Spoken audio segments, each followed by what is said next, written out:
Y en este día, hermanos, voy a compartir con ustedes un mensaje que lleva por título el bautismo, ya que el próximo sábado la iglesia se vestirá de fiesta. ¿Y cuántos dicen amén a ello? Que vamos a estar de fiesta. Cada día que la iglesia tiene almas salvas, esa es una gran fiesta en los cielos y debe de ser una gran fiesta en la iglesia. También cuando tenemos bautismos, es otra fiesta maravillosa. Y debido a que vamos a estar en fiesta, este es un buen momento para que nosotros podamos meditar en este tema del bautismo. Y hermanos, a lo que quisiera llevarlos es que nosotros podamos entender qué es el bautismo, por qué nos bautizamos, cuáles son los requisitos y los privilegios que se adquieren una vez el creyente pasa por las aguas bautismales. Y la palabra bautismo y la palabra bautizarse sencillamente significan zambullirse o sumergirse dentro del agua. ¿Qué significa la palabra bautismo? Y eso es muy importante que usted mantenga el significado de estas palabras. Y le voy a pedir que por favor me acompañe a meditar en el primer punto. ¿Qué es el bautismo cristiano evangélico? Fíjese que yo llamo el bautismo cristiano evangélico, porque allá afuera hay muchos diferentes tipos de bautismos. Los hindúes se meten en las aguas del río Ganges, un río extremadamente sucio e impuro. Y da risa, hermanos, cómo el enemigo ha entorpecido la mente del ser humano. Porque imagínense, la gente queriendo obtener perdón de pecados se meten a un río extremadamente sucio. ¿Cómo es posible que ese río les va a poder limpiar del pecado? Es imposible. Entonces, por esa razón nosotros hablamos del bautismo cristiano evangélico. Hay otras religiones que practican el bautismo, pero aquí nosotros vamos a entender ¿qué es el bautismo que la iglesia evangélica proclama y enseña? Primero que nada, acompáñenme a Mateo y mantenga su Biblia abierta, porque vamos a estar viajando por las páginas de la Biblia y vamos a leer lo que nos dice Mateo, el capítulo 28, versículo 19. Si hay amigos al lado suyo que no tienen la palabra, por favor comparta la Biblia con ellos. Amén. Cuando todos lo tengan, me dicen amén. Ok, Mateo 28, 19 nos dice: por tanto, id y haced discípulos a todas las naciones, bautizándolos en el nombre del Padre, del Hijo y del Espíritu Santo. Ese es un versículo que ya lo deberíamos de saber de memoria. Amén. Tiene mucho que ver con la visión de nuestra iglesia, con el corazón misionero que nosotros tenemos y el hacer discípulos. Amén. Entonces, este versículo nos enseña que el bautismo es una ordenanza bíblica. O sea, que esto de bautizarse no es la idea de la pastora Mariluz, no es la idea de la pastora asistente, tampoco es un requisito que pone las asambleas de Dios, que es la denominación a la cual nosotros pertenecemos. El bautismo es un mandato que Jesús le dejó a la iglesia. Y amados hermanos, cuando nosotros hablamos de mandato, eso quiere decir que tenemos opción. ¿Están seguros? Los veo un poquito así, porque si estuvieran seguros de ya me hubieran dicho no. Ok, voy a volver a preguntar, ¿será que un mandato es opcional? ¿Seguros, hermanos? No, ¿verdad? Quiere decir que no. Les van a decir, la hermana nos está tratando de confundir. No estoy tratando de confundirlos. Un mandato es algo que se debe de hacer. Cuando usted recibe un mandato, quiere decir que no tenemos opción, no tenemos alternativa. Y aquí estamos viendo que Jesucristo, el Hijo de Dios, fue el que instituyó el que pasáramos por las aguas del bautismo. La otra cosa que nosotros tenemos que ver con relación a esto del bautismo cristiano evangélico es que es un paso de fe y obediencia de parte del creyente. Y esto lo vamos a encontrar en el libro de Marcos. Está cerca de Mateo, el vecino de Mateo, Marcos, amén. Y Marcos 16 nos dice lo siguiente: el que creyere y fuere bautizado, ¿qué va a pasar? Mas el que no creyere será condenado. Ahora, déjeme explicarle, porque hay iglesias que enseñan, atestiguan, mantienen y predican de que si una persona acepta a Jesús como Señor y Salvador de su vida, pero no pasa por las aguas del bautismo, esa persona no es salva. Ahora, la Biblia no nos está diciendo eso. Si miramos más detenidamente este pequeño versículo de Marcos, lo que esto nos está diciendo es que cuando una persona pone su fe en el Señor Jesucristo y declara que Jesús es Señor y Salvador de su vida, esa persona está haciendo una declaración ¿de qué? De fe. Muy bien, hermanos, una declaración de fe. Entonces, cuando yo hago una declaración de fe, yo lo que estoy diciendo es que yo he puesto mi confianza en la persona de Jesús, que yo he creído que Él es el único que podía salvarme del pecado. Estoy declarando que porque he creído que Jesús es el único que me puede librar del pecado, de la condenación, del infierno, de la separación eterna con Dios, entonces yo estoy diciendo que creo que Jesús ahora es mi Señor. Y además, hermanos, yo tomo el tiempo para explicar esto, porque fíjense que el creer conlleva obediencia. Cuando la Biblia habla de que hemos creído, da por sentado de que entonces somos un pueblo obediente. Por esa razón, este pasaje no lo podemos interpretar diciendo, ¿verdad?, de que si alguien no se salva, no es salvo. Ahora, tampoco estoy abriendo la puerta para que un creyente diga, bueno, entonces como la Biblia dice, ¿verdad?, de que si yo no me bautizo voy a mantener mi salvación, tampoco. Porque le estoy diciendo de que la fe conlleva obediencia.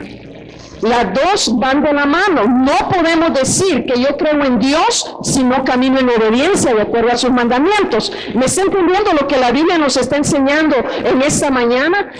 Por ejemplo, ¿cuántos han oído de la crucifixión de Jesús? Yo creo que todos los latinos hemos oído de eso, ¿verdad? Si usted va a predicar a Asia y hay gente que no sabe de esto de la crucifixión de Cristo. Pero cuando Jesús murió en la cruz del Calvario, la Biblia nos dice que dos ladrones murieron, uno a la mano derecha y el otro a la mano izquierda. Uno de esos ladrones se burlaba de Jesús y le decía, si eres hijo de Dios, ¿por qué no te bajas, te libras y nos libras a nosotros? Y hubo otro ladrón que le dijo que creía en él, y le dijo al otro ladrón que se callara. Entonces, Jesús le dijo al ladrón que expresó su fe y su confianza en él, que hoy estarás conmigo en el paraíso. Ese ladrón no tuvo la oportunidad de bautizarse, pero sí puso su confianza en el Señor Jesucristo. Ahora, hermanos, a los creyentes, yo le estoy hablando aquí a la gente creyente, aquellos que han hecho una decisión de fe en Jesús. Si usted ha declarado que Jesús es Señor de su vida, de acuerdo al consejo de la palabra de Dios, la recomendación bíblica y pastoral es, no posponga el bautismo. No posponga el bautismo. Porque mire, hermanos, traigo esto a colación, porque el diablo es un señor diablo. La Biblia dice que este señor diablo es padre de mentiras. Hermanos, Él es experto en las mentiras. Él sabe por dónde nos puede llegar al corazón. Él sabe por dónde nos puede llegar a la mente. Y muchas veces el argumento que el señor diablo ocupa para retener a los creyentes, especialmente los nuevos en la fe, es decirle, no, si apenas has comenzado, tenés que pensar bien los pasos que estás dando. Eso del bautismo es muy serio. ¿Estoy hablando la verdad o no? Sí, el señor diablo llega y le dice, no hombre, mira, primero tenés que dejar esto, tenés que cambiar, tenés que hacer así. Yo le quiero decir en esta mañana, y yo esto no lo tenía, yo pienso que el Señor está hablando aquí a los corazones. Y yo le quiero decir, ¿verdad?, que la palabra no pide que nosotros seamos perfectos. La Biblia nos enseña que la Biblia dice, venid a mí todos los que estáis cansados, trabajados y cargados, que yo os haré descansar. La Biblia dice que vengan a Él todos aquellos que son pecadores. Entonces, el venir a Jesús, debemos de creer que cuando venimos a Él, es Él quien nos va a hacer la transformación en nuestra vida. Es la palabra de Dios y la recibimos, la creemos, la que va a comenzar a obrar cambios en nuestra mente, en nuestro corazón, en nuestro estilo de vida. Entonces, no se preocupe por eso, porque Dios va a hacer la obra. De lo que usted debe preocuparse es de darle la oportunidad a Dios. Que cuando venimos a la iglesia y hay un mover de Dios, que yo voy a colaborar con lo que Dios está haciendo, amén. Que si yo empiezo a sentir que Dios comienza a tocarme y de repente siento que no me puedo contener, que quiero llorar, no retenga eso. A usted que le importa lo que la demás gente piensa, a usted lo que le importa es que quiere recibir la bendición de Dios, que usted quiere recibir ese toque divino de Dios para que su vida pueda ser. Entonces, volviendo a esto, de que el bautismo es un paso de fe y obediencia de parte del que se bautiza. Mire, hermanos, en mi vida de pastorado, que ya tengo algunos años, he visto creyentes en los 17, 18 años que llevo de pastora.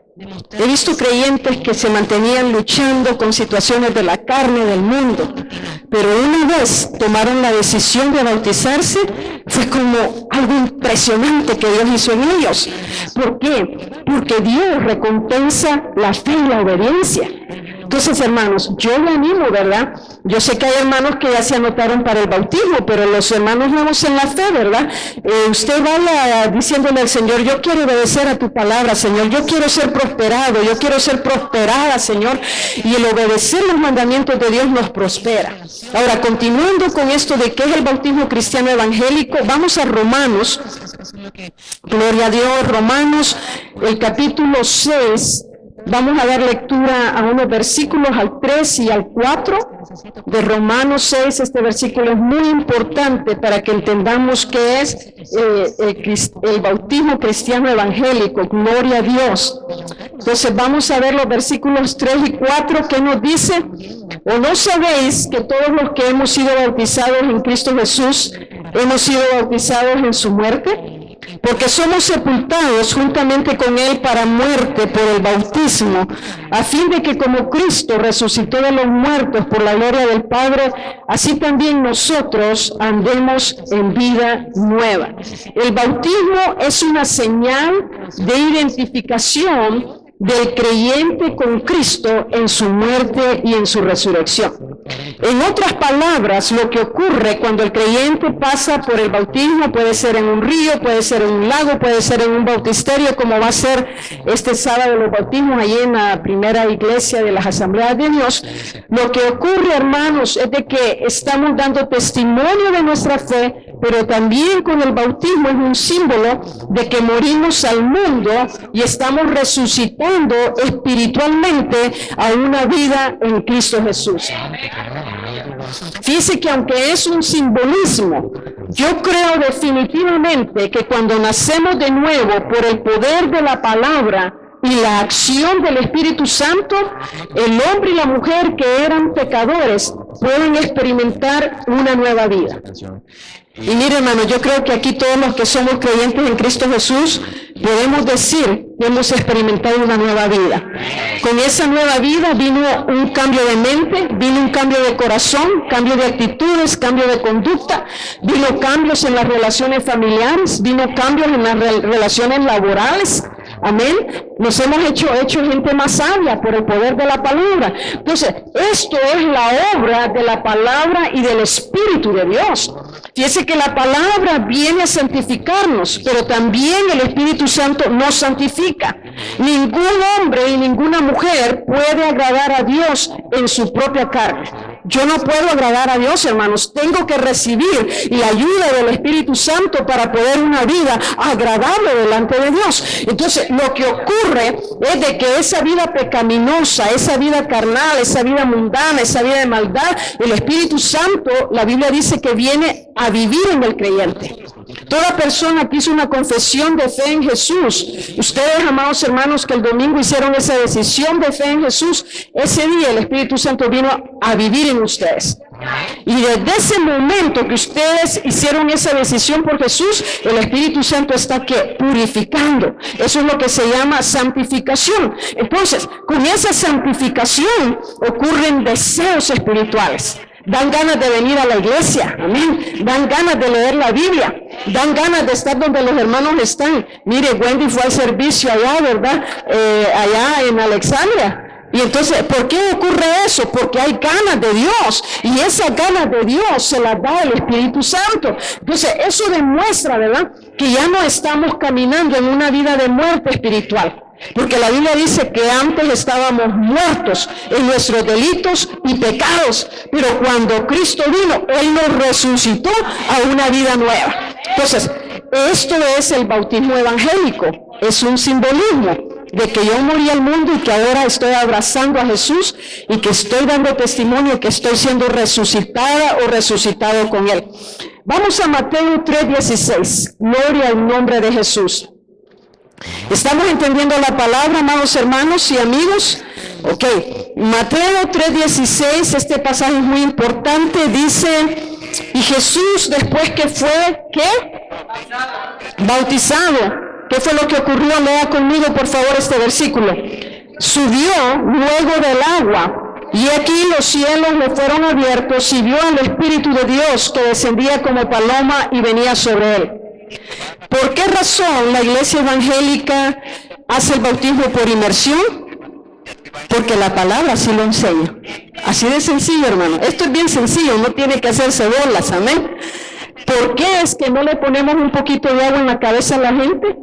Porque ese no fue el modelo que nos dio Jesús. Aquí la Biblia dice que Jesús los zambulleron.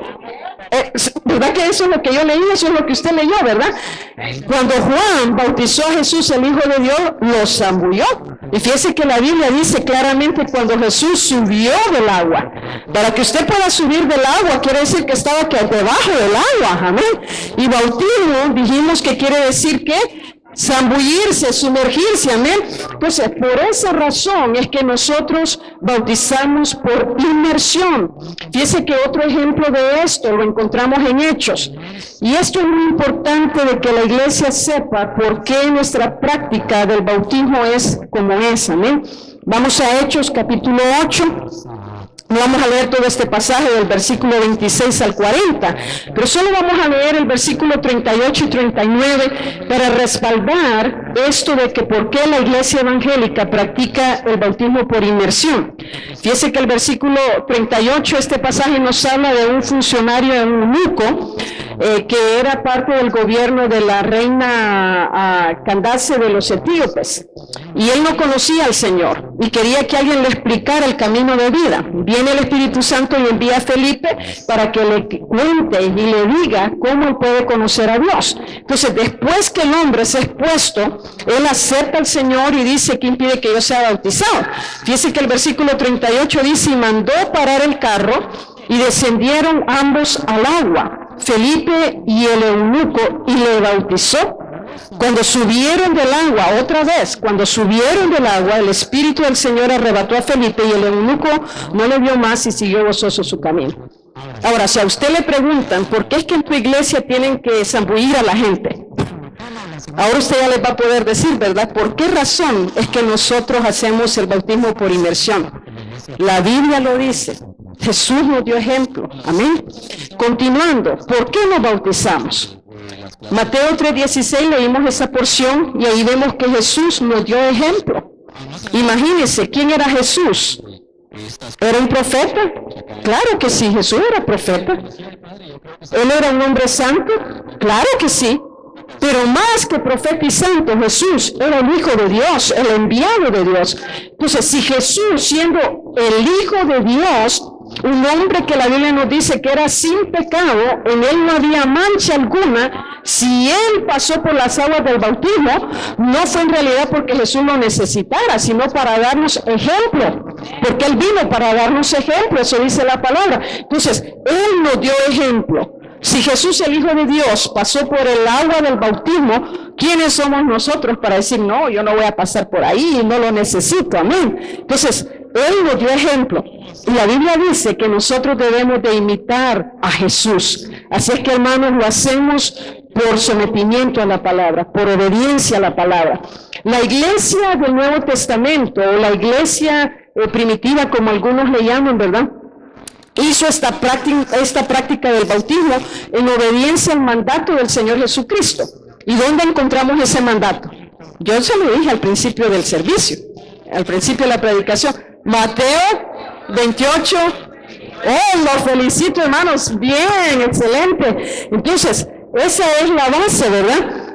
Ahora, la iglesia lo hacía en práctica de obediencia porque Jesús le dio una ordenanza. Y en el libro de los Hechos hay muchas referencias, hermanos. Yo no voy a tomar el tiempo de leerlas, pero mire, solo para que usted vea las referencias, está en Hechos 2, del 38 al 41, en Hechos 8, del 36 al 38, que lo leímos, está en Hechos 9, 18, en el capítulo 10, del 47 al 48, usted lo puede encontrar en el capítulo 16, 15, lo puede encontrar en el versículo 33 de ese mismo capítulo y en Hechos 18, 8 y el 19, 5. Una norma que yo encuentro en el libro de los Hechos, amados hermanos, es de que los creyentes inmediatamente, ellos hacían una decisión de fe en Jesús, inmediatamente se bautizaban. Mire qué tremendo esto. Una vez ellos decían, yo creo en Jesús, lo acepto y lo recibo como Señor y Salvador de mi vida, inmediatamente pasaban por las aguas del bautismo. Ahora yo me pregunto, ¿por qué es que la iglesia tiene que pensarlo tanto para bautizarse? ¿Por qué hay que pensar tanto que si voy a pasar por el bautismo, que si no lo voy a hacer, que va a estar muy frío, que está muy caliente? Hay creyentes que nunca uno los puede bautizar porque si es en verano está muy caliente. Porque si es en invierno está muy frío. Y amados hermanos, esto no es un asunto de ver cómo va a estar el clima, amén. Es un asunto de aprender el ejemplo de nuestros hermanos. Mire, esta gente, cuando hacían una decisión por Jesús, ellos la hacían sabiendo que les podía costar la vida. Porque en ese tiempo, cuando ellos se bautizaban, en el tiempo de la iglesia del Nuevo Testamento, la persecución era grande. Entonces, el bautizarse era una determinación que el creyente mostraba de que yo voy a ser leal y fiel a Jesús. Y muchos de ellos sabían que al pasar por las aguas del bautismo se exponían a que les quitaran la cabeza.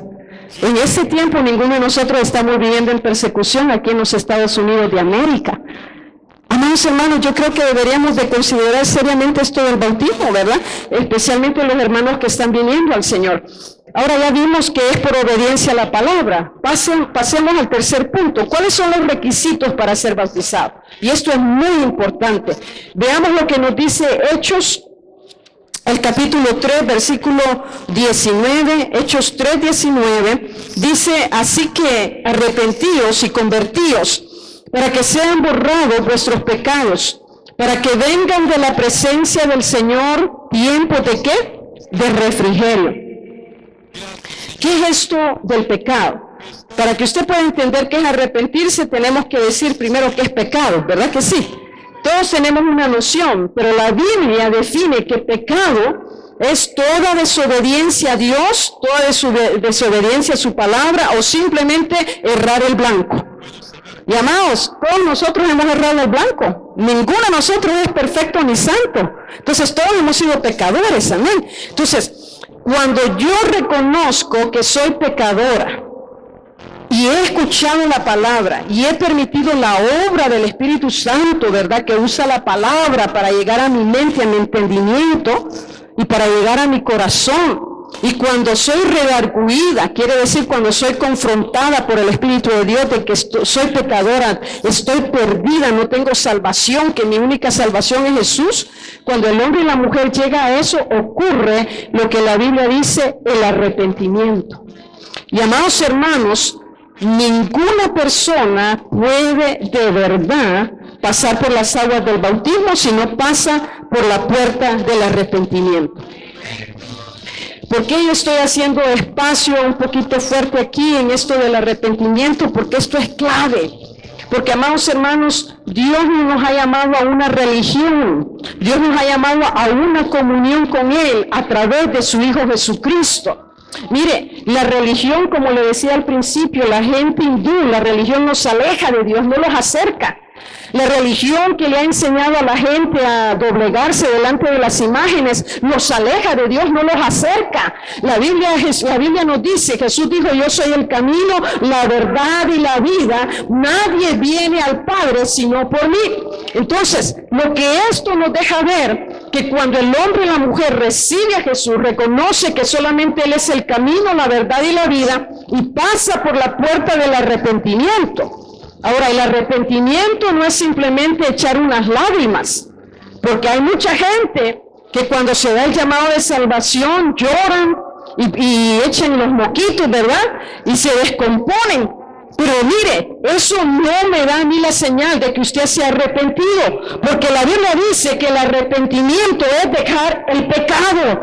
Cuando uno deja el pecado, yo iba en esta vida de pecado, encontré a Jesús, Él trajo el conocimiento divino sobre mi vida y por ese conocimiento de la palabra, ¿qué ocurre? Me doy vuelta.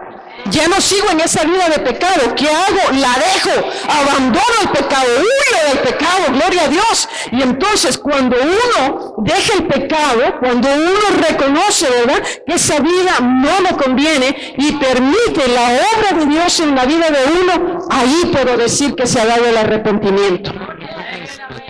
Y amados hermanos, esto del arrepentimiento es importante, porque podríamos venir a la iglesia, pero el venir a la iglesia a mí no me da la garantía que usted se va al cielo. La única garantía que usted y yo tenemos es de que nuestros pecados hayan sido perdonados, que hayamos pasado por la puerta del arrepentimiento y que estemos siendo transformados y renovados por el poder de la palabra y por el poder del Espíritu Santo de Dios. Entonces, este cambio de vida únicamente lo puede hacer Jesús a través de su palabra y la acción del Espíritu Santo.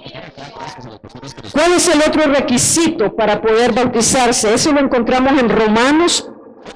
Vamos de regreso, por favor, al libro de Romanos y vamos a ver Romanos 10, el versículo 9. Y este versículo dice que si confesares, ¿con qué? Con tu boca, que Jesús es el Señor y creyeres con tu boca. No, ¿creyeres con qué? Con tu corazón, que Dios lo levantó ¿a quién? ¿A quién levantó de los muertos? A Jesús. Entonces serás ¿qué? Salvo.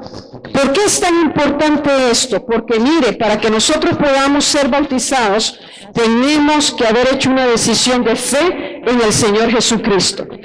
Yo le decía, ¿verdad?, que esto es importante confesarlo. En la confesión hay liberación. En la confesión hay libertad. Cuando usted confiesa que es pecador y confiesa que recibe a Jesús, usted no lo mira, hermano. Hermana, usted no lo mira, porque estos asuntos son espirituales y se tiene que creer. Por eso la Biblia nos habla tanto de creer. Porque mire, en ese momento, ustedes los que pasaron aquí el domingo, en ese momento que hicieron esa decisión de fe por Jesús, en ese momento ocurrió algo sobrenatural, algo que solo Dios lo puede hacer. Y eso quiere decir que Dios limpió sus pecados. Dios borró la culpa del pecado. Y amados hermanos, ningún hombre, ninguna mujer puede acercarse a Dios mientras sea pecador, porque el pecado le acusa, el pecado anda detrás de usted persiguiéndole, el pecado le dice estás haciendo mal y usted no encuentra que no tiene escapatoria. A veces encuentra libre un aliciente, pero otra vez el pecado está allí persiguiéndolo. Y amados hermanos, solamente cuando recibimos el perdón del pecado, ya el pecado no ejerce culpa sobre nosotros. ¿Por qué? Porque nuestros pecados han sido borrados por la sangre de Jesús. Entonces, la confesión es importante. Es importante confesar a Jesús como Señor y Salvador de nuestra vida, pero también, así como es de importante el hacer esa confesión, así es de importante el creerlo en el corazón. Es importante creer que ahora yo soy hijo de Dios, que ahora soy hija de Dios, que ya no camino solo, no camino sola. Ahora tengo un Padre Celestial que vela por mí. Eso nos da sentido en la vida como personas en esta tierra. Entonces, continuando. ¿Por qué? ¿Cuáles son los requisitos para bautizarse? Porque el bautismo conlleva el arrepentimiento de pecados y la identificación del creyente con Cristo en su muerte y en su resurrección, como lo vimos anteriormente. Y voy a agregar un punto importante aquí. La iglesia evangélica no tiene la práctica de bautizar infantes.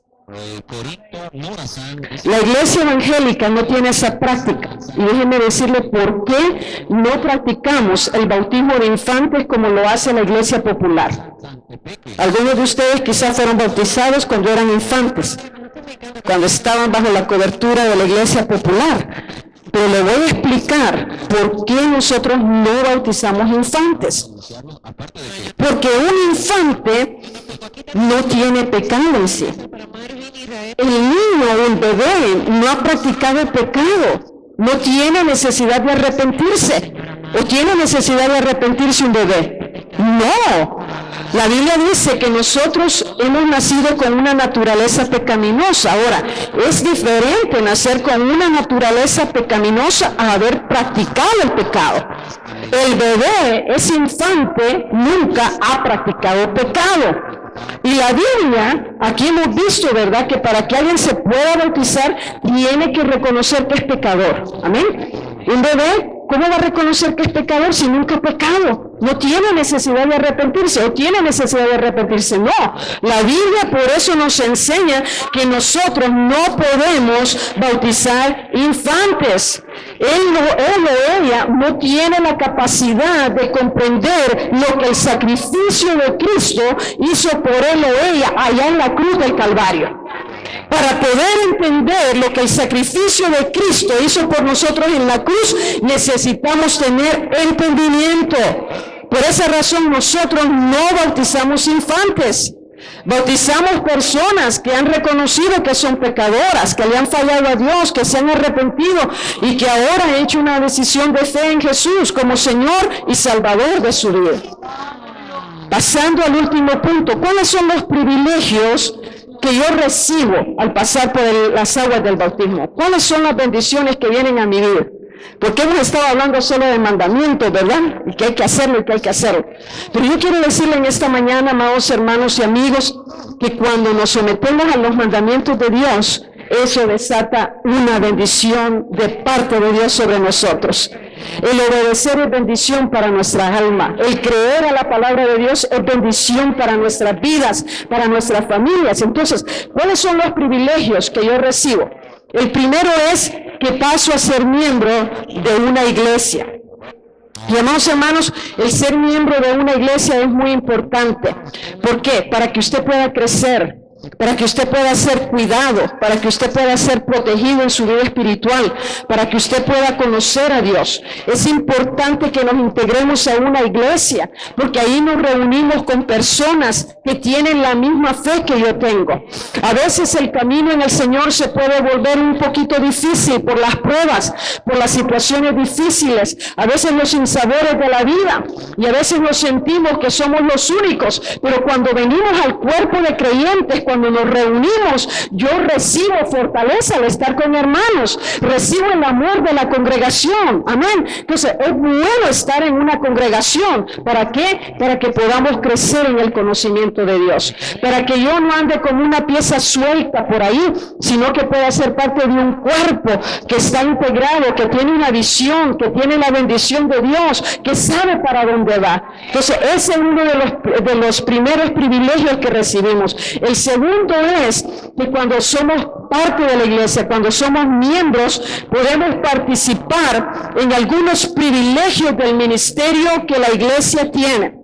Y aquí en esta iglesia de vida abundante nosotros creemos fuertemente que los creyentes tienen dones, habilidades y talentos que pueden poner a disposición de Dios y de su reino. Mire, aquí hemos hecho proyectos en los cuales, ¿verdad?, no se miran tan espirituales, dependiendo de la mentalidad con la que se miren, pero todo lo que nosotros hacemos es espiritual porque es para Dios. Pero aquí hemos visto hermanos que han usado el talento de carpintería, el talento de pintar, ¿no? Sí, tenemos pintores de cuadros, pintores de paredes, también los tenemos acá. Entonces, tenemos hermanos que han puesto a disposición del reino de Dios y de la iglesia el talento de plomería, de electricidad, el talento de cocinar, el talento de tantas cosas. Y eso, hermanos, puede ocurrir cuando somos miembros de la iglesia. El otro privilegio que tenemos, y este es uno de los privilegios más maravillosos que el creyente puede disfrutar después de ser bautizado, y ese es el poder participar de la cena del Señor. La cena del Señor es la Santa Cena. Y eso nos recuerda de la muerte de Cristo, Vamos al pasado, recordamos la muerte de Cristo. Nos proyecta al presente, la vida que estamos viviendo con Él, pero nos lleva al futuro, a la bendita esperanza que tenemos de que un día, no muy lejano, Jesús viene a recoger a su iglesia. Y amados hermanos, gloria a Dios por esa bendita esperanza. Jesús dijo: en el mundo tendréis aflicción, pero confiad, yo he vencido al mundo. En la Santa Cena recibimos sanidad para nuestras almas. Vivimos en un mundo sumamente estresado, de tantas preocupaciones, de tantos problemas, de tantas inseguridades. No sabemos cómo va a salir este asunto de la nueva presidencia, el asunto de la inmigración. Cada quien está jalando para donde le conviene y en realidad no hay un candidato que muestre un sincero interés por estos miles, millones de personas que están en esta nación. Pero yo le quiero decir que Jesús sí tiene un interés muy especial en los asuntos de usted, ese asunto de inmigración, a Dios le interesa. Y hermanos, cuando estamos en la Santa Cena podemos recibir fortaleza, recibimos solidez espiritual, recibimos una bendición de parte de Dios. Entonces, eso viene como resultado de haber pasado por las aguas del bautismo. En conclusión, el bautismo en agua es un paso de fe y de obediencia. Y ese paso de fe y obediencia viene a solidificar, eso quiere decir que viene a fortalecer la vida del creyente y viene a establecerlo como un discípulo de Cristo dentro y fuera de la iglesia. El pasar por las aguas bautismales es tanto un privilegio como una bendición. Mi oración, amados hermanos, es que el Señor bendiga grandemente a todos los hermanos que este sábado pasarán en obediencia y fe por las aguas del bautismo, que puedan seguir creciendo en el Señor, abrazando la palabra, obedeciéndola, creyéndola, porque ella es vida para nosotros. Y aquellos que el Señor está agregando a nuestra iglesia, que ellos también se determinen a dar este paso de fe y de obediencia. Vamos a orar. Señor, te damos muchísimas gracias, porque tu palabra es vida, Señor. Tu palabra es bendición para nuestras almas. Señor, he compartido el consejo con relación al bautismo. Y yo te ruego, Señor, especialmente por los hermanos, las hermanas, que en fe y obediencia este sábado se van a bautizar. Señor, ese día, haz algo especial en ellos. Haz algo sobrenatural. Señor, séllalos. Yo sé que ya los sellaste con tu Espíritu Santo, pero séllalos en el aspecto del servicio a ti, en el aspecto del discipulado, que a través de ellos muchos hijos vengan al reino, Señor. Mira aquellos, oh Dios, que tú estás añadiendo, que esta palabra que han escuchado les dé entendimiento claro de lo que tú quieres hacer en ellos, de lo que tú estás esperando también de ellos. A los amigos que nos visitan, Señor. Señor, hemos hablado del bautismo, pero también el ser humano tiene una necesidad espiritual de que sus pecados sean perdonados. Mi oración es de que los que están aquí visitándonos en este día den ese paso de fe, creyendo que sus pecados pueden ser perdonados en el nombre de Jesús. Mientras la iglesia sigue orando, mientras usted